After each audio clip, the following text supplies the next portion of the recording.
इंदौर में नगर निगम कर्मचारियों के साथ हुए हमले की घटना ने प्रशासन और निगम के बीच सामंजस्य की कमी को एक बार फिर से उजागर किया है। बुधवार को अवैध अतिक्रमण हटाने के दौरान निगम कर्मचारियों पर हमला हुआ, जिसे लेकर महापौर पुष्यमित्र भार्गव और नगर निगम कमिश्नर ने गहरी नाराजगी जताई। हालांकि महापौर का बयान उम्मीद से लेट आया, लेकिन इस घटना के बाद महापौर ने घायल कर्मचारियों से मुलाकात की और दोषियों के खिलाफ सख्त कार्यवाही का आश्वासन दिया।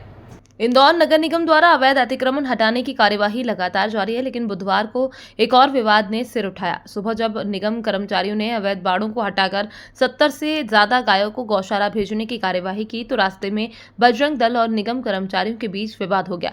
इस विवाद में बजरंग दल ने निगम कर्मियों के साथ मारपीट की और गाड़ियों में तोड़फोड़ की। इस घटना पर नगर निगम कमिश्नर ने शाम को FIR कराई। अगले दिन महापौर पुष्यमित्र भार्गव और कमिश्नर शिवम वर्मा ने घायल कर्मचारियों से मुलाकात की। महापौर ने इस घटना को दुखद बताया और कहा कि भविष्य में ऐसी घटनाओं से बचने के लिए विशेष ध्यान दिया जाएगा। घटना ने ये सवाल भी खड़ा किया है कि निगम कर्मचारियों और जनता के बीच सामंजस्य को कैसे बेहतर किया जा सकता है ताकि ऐसी घटनाएं भविष्य में ना हो। पूर्ण है इंदौर की स्वच्छता और सड़कों पर न दिखने वाले हमारे आवारा पशु, उसको लेकर नगर निगम लगातार कार्रवाई करता है। जब भी जानकारी मिलती है तब नगर निगम का रिमूवल का और विभाग का अमला बाड़ा तोड़ने हो या कोई जो अन्य कार्रवाई वो करती है। कल भी कई बार समझाइश देने के बाद जब सुबह वहाँ कार्रवाई हुई और कार्रवाई के बाद वहाँ से गाय को लेकर जा रहे थे, तो रास्ते में जिस प्रकार की घटना हुई है, नगर निगम के कर्मचारियों के साथ जो मारपीट हुई है, वो बहुत दुर्भाग्यपूर्ण है। इसीलिए नगर निगम के अधिकारियों ने, सभी जनप्रतिनिधियों ने एक स्वर में अपने कर्मचारियों के साथ खड़े रहकर दोषियों के खिलाफ FIR भी कराई है। और आज हम सब उन सब से हॉस्पिटल में मिलने भी आए हैं। हम उनके साथ हैं, उनके परिवार के साथ हैं। और इंदौर की सफाई की सबसे बड़ी ताकत उसके कर्मचारी हैं, जो पूरी तन्मयता से जैसी भी परिस्थिति हो उसमें काम करते हैं। इसलिए कई बार कुछ घटनाएं, दुर्घटनाएं होती हैं तो हम उनके साथ खड़े हैं।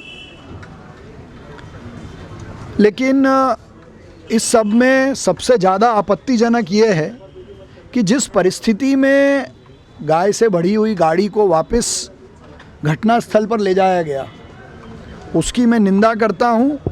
मैंने पुलिस कमिश्नर से भी बात की है, बाकी अधिकारियों को भी निर्देश दिया है। हमारे कमिश्नर ने भी कल दिन भर मोर्चा संभाल के अपने कर्मचारियों के साथ खड़े रहकर उनके इलाज में, उनके खिलाफ हुई कार्रवाई में उनके साथ खड़े रहकर पूरे नगर निगम की एकजुटता दिखाई है।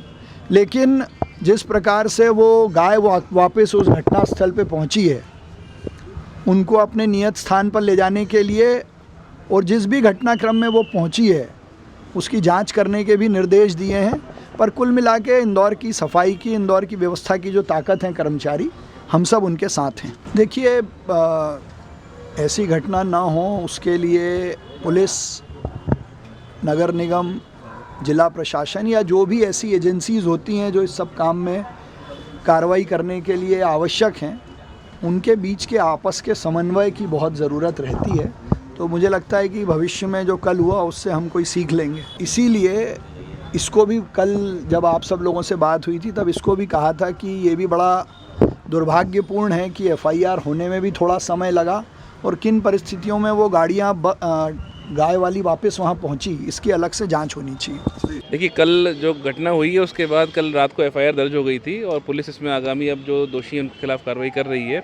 और हमारे जो साथी, तीनों साथी थे जो एडमिट हुए थे यहाँ पे, उसमें एक साथी डिस्चार्ज हो गए हैं हमारे, और जो दो साथी हैं उनका इलाज चल रहा है। दोनों अभी रिकवर कर रहे हैं। चोट आई है उनको, लेकिन रिकवरी हो रही है उनकी और जल्दी वो स्वस्थ होंगे। उसी को देखने के लिए आज महापौर जी भी आए थे और हम लोग, सब लोग, हमारी टीम भी उनको देख रही है। हमारे साथी जल्दी स्वस्थ हों, ऐसी हम लोग कामना करते हैं। साथ ही साथ जो आगामी कार्रवाई FIR के बाद दंडात्मक कार्रवाई वो पुलिस जो कर रही है उसको हम लोग मॉनिटर कर रहे हैं और जो भी सहयोग है वो कर रहे हैं। सर कितने लोगों पे जो है ये कार्रवाई की गई है, क्या नामजद कार्रवाई है इसमें? FIR में 3 लोग का नाम है और प्लस साथ में अन्य जो है उसमें उनका उल्लेख किया गया है और उनके खिलाफ जो भी धाराएं हैं, गंभीर धाराएं हैं, उसमें प्रकरण दर्ज किया गया है। सर अधिकतर देखा जाता है कि निगम जब अतिक्रमण हटाने जाती है तो विवाद की स्थिति पैदा होती है, तो कहीं ना कहीं क्या निगम को अपनी जो कार्य प्रणाली है थोड़ा सा उसको बदलने की आवश्यकता है? देखिए, मुझे लगता है कि निगम जब भी कार्य करता है वो जो शासन के नियम होते हैं या हमारी नियमावली उसके हिसाब से ही करते हैं। हम लोग उनको सूचना करते हैं, नोटिस जाते हैं, नोटिस के बाद पर्याप्त समय दिया जाता है उनको करने का। तो जो हमारी प्रणाली जो भी है वो हमारे नियमों से बनी है और मेरे ख्याल से पर्याप्त समय सामने दिया जाता है कि आप वो समझ जाएं कि भाई ये कार्रवाई हो रही है, या वो खुद कर ले, उस रिमूव कर लें स्ट्रक्चर को, या फिर अगर वो नहीं करेंगे तो नगर निगम अपनी कार्रवाई करते हुए उसको नियत समय में हटाएगा। तो बिल्कुल ये बात है और हम लोग निरंतर अन्य जो विभाग हैं हमारा, चाहे पुलिस हो या प्रशासन हो, उनसे कोऑर्डिनेट भी करते हैं। कल की घटना को देखते हुए हम लोग उसको और बेहतर कोऑर्डिनेट करें किस प्रकार से, ये हम लोग ज़रूर विचार करेंगे और हम लोग इसको कैसे इन घटनाओं को रोक सकें बिल्कुल प्रयास करते हैं। क्योंकि हमारे साथी जो निरंतर प्रयास करते हैं, नगर निगम अपने शहर को, इंदौर को नंबर 1 बनाते हैं, अगर उनके साथ ऐसा होता है तो ये बहुत ही गंभीर बात है और हम लोग इसको लेकर बहुत चिंतित भी हैं। कार्रवाई के दौरान बिल्कुल हम लोगों ने इसके लिए बहुत पहले से प्लानिंग कर रखी थी, उनको पुलिस को सूचना भी थी, उन्होंने पुलिस बल उपलब्ध भी कराया था वहाँ पे मौके पे जब गए थे और कार्रवाई जो रिमूवल की थी वो हो भी गई थी। जब ये गाय हम लोग वहाँ से गौमाताओं को लेके जा रहे थे अपनी शासकीय गौशाला में, उस दौरान ये हमला हुआ और फिर ये घटनाक्रम हुआ। सर जो वीडियो वायरल हो रहे हैं उसमें देखा जा रहा है कि पुलिस वहाँ पर खड़ी हुई है, फिर भी कर्मचारी वहाँ पर पीटते हुए नजर आ रहे हैं। ऐसे में कुछ आप सख्त एक्शन लेंगे कि जो सुरक्षा की दृष्टि से जो है कर्मचारियों पर कोई आँच ना आए? देखिए, अब इसमें हम लोगों ने कल इसमें निवेदन भी किया था, माननीय पुलिस कमिश्नर सर से बात भी की थी, कलेक्टर सर से बात की थी और हम लोग इसमें प्रयास कर रहे हैं कि आगे ऐसी घटना की पुनरावृत्ति ना हो, इसके बेहतर गाइडलाइन बने। देखिए, इसमें कल FIR दर्ज हुई है, आगे भी जो दंडात्मक कार्रवाई होगी पूरे नियम के हिसाब से हम लोग करेंगे।